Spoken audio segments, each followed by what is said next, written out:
Colossenses 1, a partir do verso de número 15. Paulo escrevendo à igreja que estava ali em Colossenses, em Colossos, os irmãos de Colossenses receberam uma carta. E nessa carta estava escrito o seguinte, já no seu início, na 15ª frase: Ele é a imagem do Deus invisível, o primogênito sobre toda a criação, pois nele foram criadas todas as coisas, nos céus e na terra, as visíveis e as invisíveis, sejam tronos ou soberanias, poderes ou autoridades. Todas as coisas foram criadas por Ele e para Ele. Ele é antes de todas as coisas e nele tudo subsiste. Ele é o cabeça do corpo, que é a igreja. É o primeiro e o primogênito entre os mortos, para que em todos tenha a supremacia, pois foi do agrado de Deus que nele habitasse toda a plenitude, e por meio dele reconciliasse consigo todas as coisas, tanto as que estão na terra como as que estão nos céus, estabelecendo a paz pelo seu sangue derramado na cruz. Queridos irmãos, viver com propósito, Ele é. E o texto de Paulo começa assim: Ele é. E nós queremos pensar, Ele é Jesus. O que Jesus é? Como se apresenta Jesus? Queridos irmãos, ao passar da nossa vida, ao passar dos tempos, da nossa vivência, nós vamos descobrindo algumas coisas. Que de fato, algumas coisas que pareciam ser determinadas coisas, não eram como nós pensávamos. Isso me fez lembrar de uma frase famosa: parece, mas não é. Inspirado em uma propaganda de shampoo anti-caspa dos anos 90. O tal de Tenorex, parece, mas não é. Um shampoo. Muitas vezes nós olhamos uma capa de um livro, nós olhamos a capa de um filme ou uma propaganda de um filme e imaginamos: que legal, que assunto interessante, quero assistir, quero ler esse livro. Algumas vezes nós vemos a propaganda de uma loja em promoção, mas ao chegar lá, doce engano, que decepção, não era bem uma promoção. O livro e o filme não era bem a história, o enredo que nós queríamos assistir ou ler.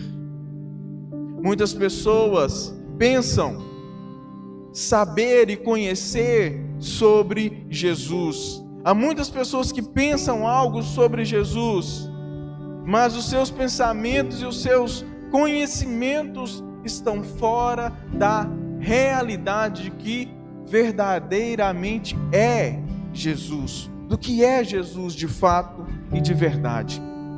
Paulo aqui nesse texto vai apresentar Jesus à igreja de Colossos. Ele vai falar de Jesus, Ele é. Paulo vai apresentar Jesus em forma de canto, em forma de um hino de louvor, de uma poesia. Por isso que nós acabamos de cantar essa poesia, esse hino de louvor. O texto bíblico pegado na íntegra e cantado. Certamente esse hino era cantado naquele tempo. E Paulo retrata aquele hino para aquela igreja, mostrando para aquela igreja: este é Jesus. Então vamos lá. Vamos mergulharmos agora nessa linda poesia, nesse lindo hino de louvor a Deus, dizendo, a qual Paulo retrata dizendo no capítulo 15: Ele é a imagem de Deus.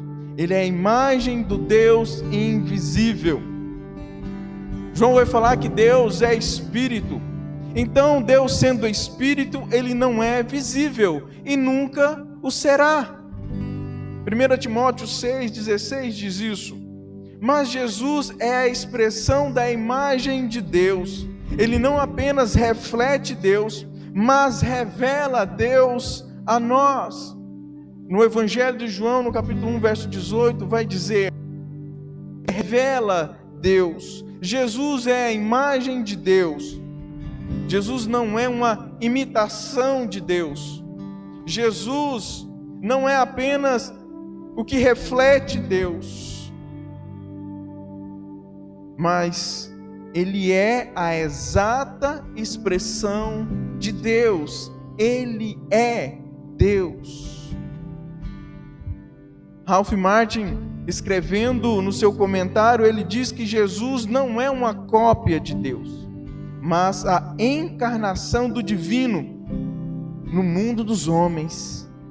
Tudo que Deus é está em Jesus. Então Jesus é Deus, a imagem de Deus encarnado e caminhando entre os homens. Paulo vai dizer que ele é o primogênito da criação. Ele é o primogênito de toda a criação. Ele é o primeiro. O primogênito é um título de honra. Significa que Jesus é o primeiro em importância de toda a criação. Ele é o superior. Tudo foi criado e criado por meio para Jesus. Não significa essa frase que Jesus é uma criatura. Não, ele não é uma criatura. Ele não é o primeiro de uma grande linhagem. Ao contrário de ser uma criatura, ele é antes da criação. Exaltado entre muitos e acima da criação como o primogênito. Ele é o herdeiro, o governante de tudo. Ele tem toda a honra por ser o primeiro, por ser o Filho de Deus. Ele é a fonte da criação. Paulo fala que ele é a primazia, o primeiro, o primogênito, mas Paulo vai dizer que ele é a fonte da criação. A criação, meus irmãos, é um fato histórico. Não há como duvidar da criação, pois ela aconteceu num tempo definido. E a Bíblia narra e fala que no princípio, e Gênesis vai dizer que no princípio Deus criou os céus e a terra. Então as coisas foram criadas e Jesus estava na criação. Jesus é o verbo dinâmico da criação. João vai falar que o verbo se fez carne e habitou entre nós. Ele trouxe à existência o que não existia. João também vai completar ainda no capítulo 1 que tudo foi feito por ele. Tudo foi feito por ele. E nada do que foi feito sem ele iria existir, seria feito. No capítulo 1, verso 3. Ele é a fonte da criação, mas ele também é o agente da criação. Ainda no verso 16, por todas as coisas foram criadas por ele, e todas as coisas nos céus e na terra, visíveis e seus tronos, autoridade e poder, todas as coisas foram criadas por ele. Ele é o agente da criação. Tudo foi criado por meio dele. Jesus é o agente, é o poder da criação. Galáxias, estrelas, anjos, eu e você, todo o universo foi criado por meio de Jesus. Ele trouxe tudo à existência. Mas ele também é o alvo da criação. Todas as coisas foram criadas por Ele e para Ele. Ele não somente fez, se envolveu na criação, mas tudo foi feito para Ele. A expressão para Ele inclui, sem dúvida nenhuma, que Jesus é o alvo da criação. O que o mundo foi criado para a sua glória. É como um bumerangue, aquela ferramenta de caçador, ou aquele brinquedo de criança que você atira, ele vai e volta. Jesus é esse. Ele sai criando as coisas, se envolvendo com a criação, e a criação volta para Ele, para essa criação render honra, render louvores a Ele. O universo inteiro deve celebrar a glória de Jesus, como nós lemos no Salmo 19. Toda a criação tem uma finalidade: glorificar o nome de Jesus, porque tudo foi feito para Ele. Mas no verso 17 fala que Ele é antes de todas as coisas, e nele tudo subsiste. Ele sustenta a criação. Esse subsistir é sustentar, é manter. Então o mundo, tudo que existe, toda a criação está nas mãos de Deus. Ele é a coesão do universo. Jesus é a força que segura o universo, que unifica o universo, que mantém o universo funcionando e harmônico. Então Jesus torna as coisas funcionais e de forma sistematicamente perfeita. É claro que o mundo não foi feito por uma explosão. As estações do ano, a chuva, o vento, os rios, cada cor de cada árvore, suas flores, o nosso corpo perfeito, harmônico, funcionando em perfeita harmonia, tudo perfeito, tudo lindo, tudo maravilhoso, sustentado por Jesus. Ele sustenta toda a criação. E Jesus é que sustenta tudo em perfeita harmonia.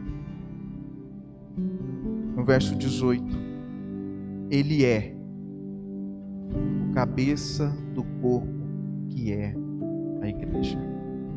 A razão da igreja existir é Jesus. Jesus é a razão da igreja vir a existir. Se Jesus não tivesse ressuscitado dentre os mortos, não haveria igreja, não haveria o cristianismo. O sepulcro vazio é o berço aonde a igreja nasceu. A igreja nasce de um sepulcro vazio. Sem a ressurreição de Jesus, não haveria redenção e remissão dos pecados. A ressurreição de Cristo é também o poder pela qual a igreja vive. Nós vivemos pelo poder da ressurreição. Jesus sustenta a igreja. Jesus sustenta cada um de nós. A igreja ela não é maior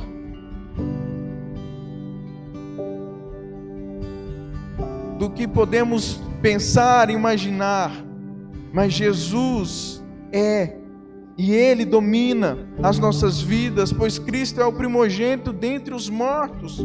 A morte agora teve um fim, uma palavra final. Ele abriu o caminho para a ressurreição. Ele abre o caminho para a nova vida. Ele abre o caminho para os filhos de Deus serem conduzidos para o caminho da glória e da eternidade. Jesus vai afirmar no Evangelho de João, capítulo 11, verso 25: eu sou a ressurreição e a vida. Aquele que crer em mim não morrerá, mas viverá. Então em Jesus temos vida pela ressurreição. A ressurreição de Jesus é a prova que existe uma nova vida, e essa nova vida está disponível para o homem, está disponível a cada um de nós. Todo aquele que morreu crendo que Jesus é o Salvador do mundo, que Jesus é o Filho de Deus, ressuscitará quando ele vier buscar a igreja. A viva esperança, a qual Paulo vai falar no começo do capítulo.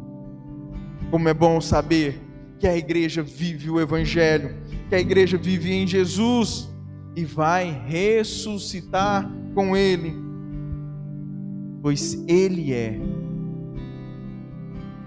quem governa a igreja, Ele é quem ensina a igreja, Ele é quem liberta a igreja, Ele é a igreja, e a existência é em Jesus. A igreja existe em Jesus. No verso 19: pois foi do agrado de Deus que nele habitasse toda a plenitude. Ele é aquele que reside toda a plenitude. Tudo quanto Deus é, habita em Jesus. A palavra plenitude descreve a soma de todos os atributos de Deus, e o poder divino está em Jesus.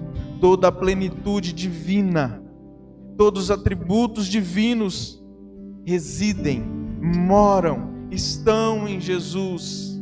E esse estar não é temporal, não é por um período, é algo permanente.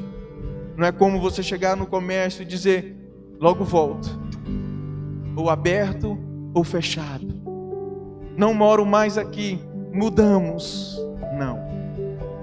A plenitude, a presença de Deus está em Jesus, habita em Jesus.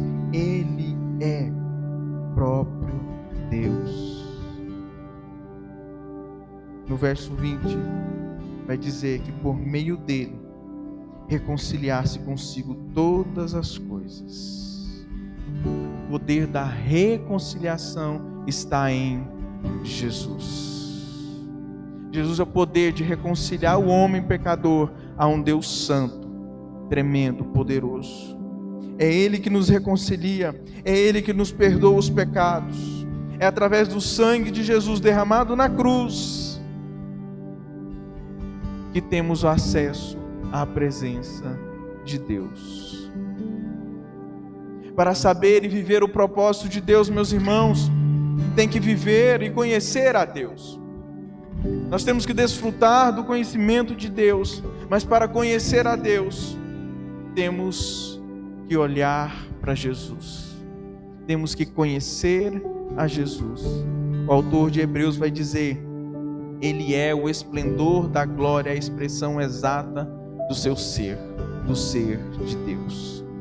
Em Colossenses ainda, Paulo no capítulo 2, verso 9 vai dizer: portanto nele habita corporalmente a plenitude divina.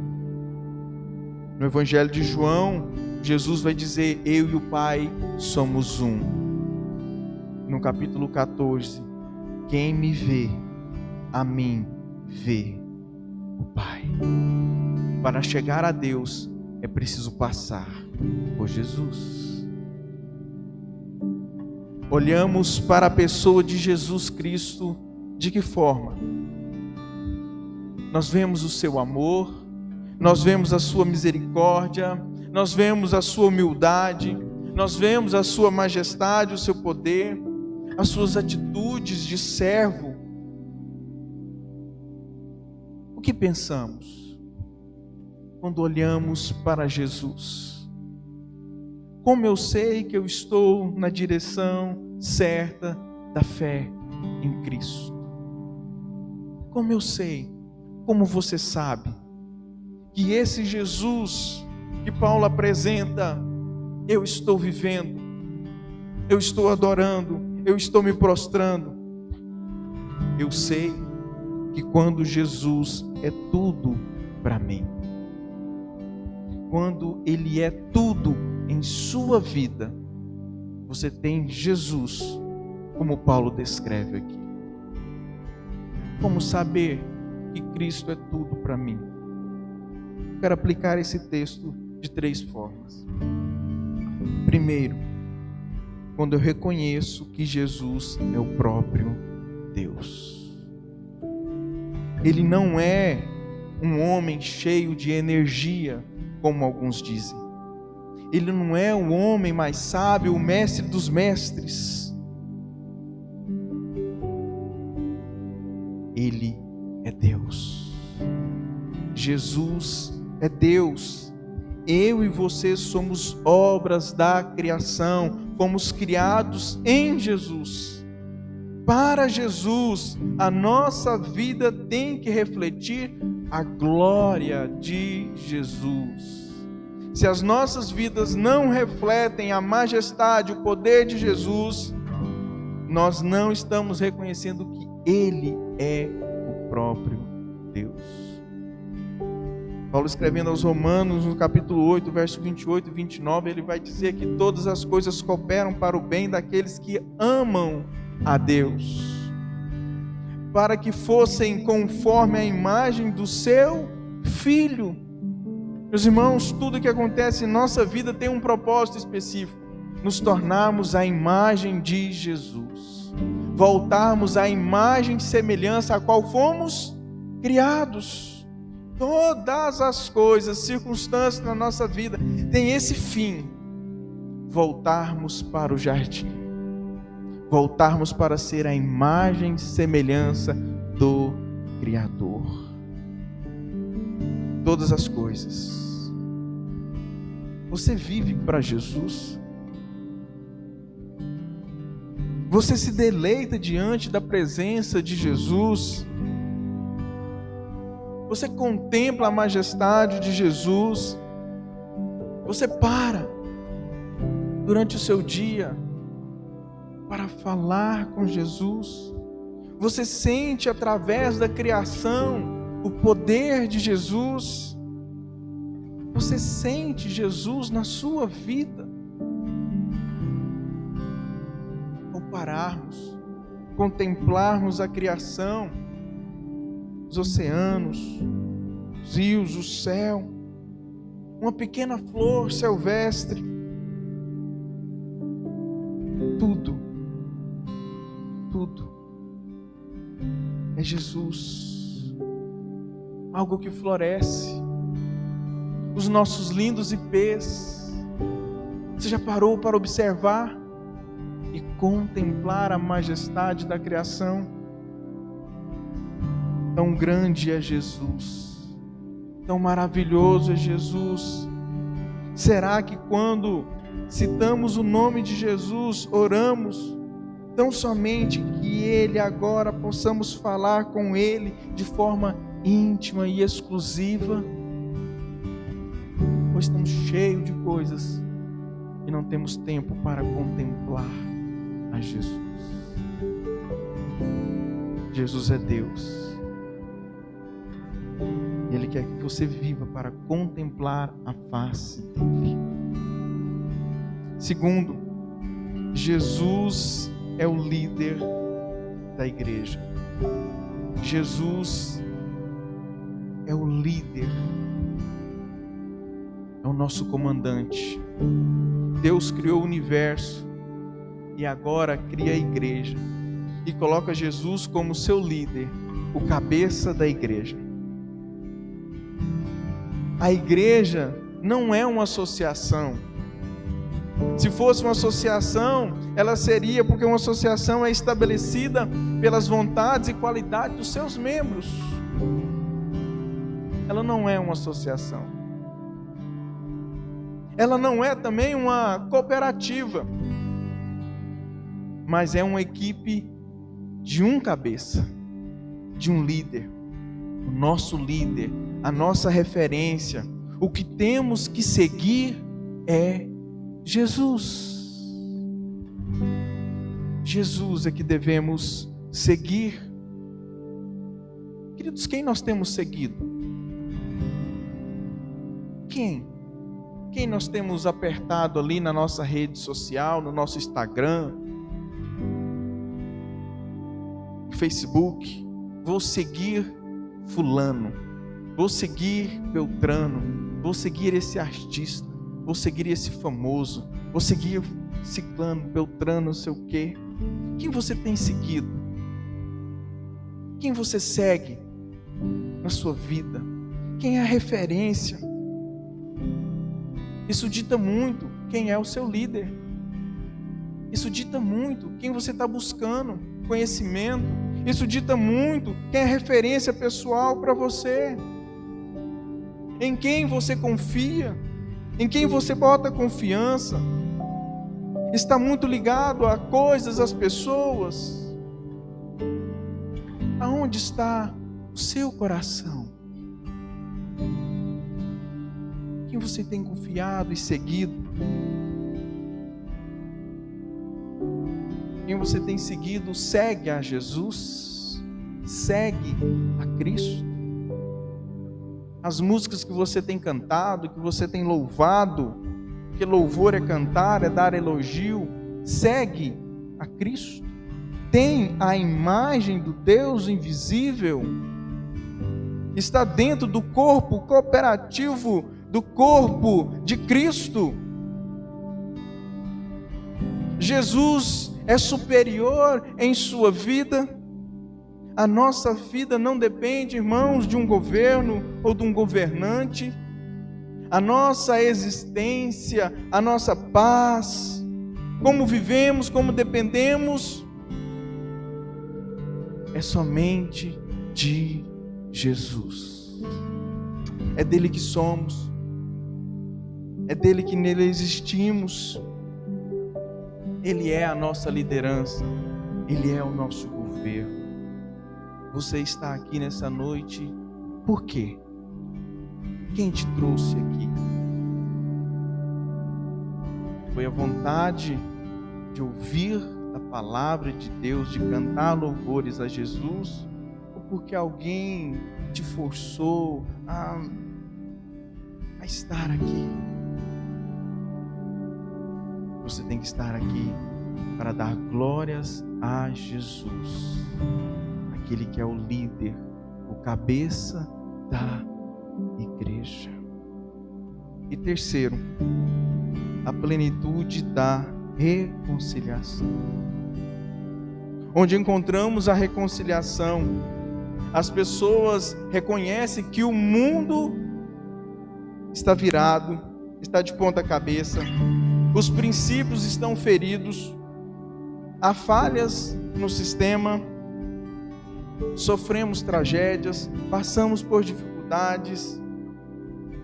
Parece que enquanto não achamos um culpado, não descansamos. E muitas vezes Deus é evidenciado. Mas a nós mesmos, por que não questionamos? Por que não questionamos a nós mesmos?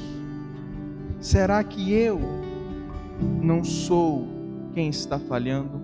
Será que não sou eu que estou errando? Será que não sou eu que estou pecando? Sou eu que preciso de reconciliação. Você pode ter, meu querido, a casa repleta de amigos. Você pode ter o carro do ano. Você pode ter o smartphone mais moderno. Mas se você não tiver Jesus, se você não estiver em reconciliação com Deus através de Jesus, vivendo na obra do Senhor, a sua vida está vazia. totalmente vazia. Nós não temos condição de nos reconciliar com Deus. Só Jesus é capaz de ministrar essa obra em nossas vidas. Jesus é a paz que precisamos. Viver em plenitude é viver, é buscar a santidade, é nos afastar do pecado e nos aproximarmos da cruz de Cristo. Você tem buscado viver perto de Jesus, ao lado de Jesus? Você tem buscado a santidade, cada dia, cada momento? Ele é Jesus. Ele deve ser tudo em nós. Ele deve ser tudo em sua vida. Se não for, algo está errado com você. Algo está errado em minha vida. Nós precisamos de um conserto. Se Cristo não for tudo em nós, precisamos reconhecer. Ele é o motivo de nós estarmos aqui. Ele é o motivo de sermos. Ele é o motivo de termos paz. Ele é o motivo. Ele deve ser o centro da nossa vida. Porque Ele é. Porque Ele é. E porque Ele tem que ser tudo para nós.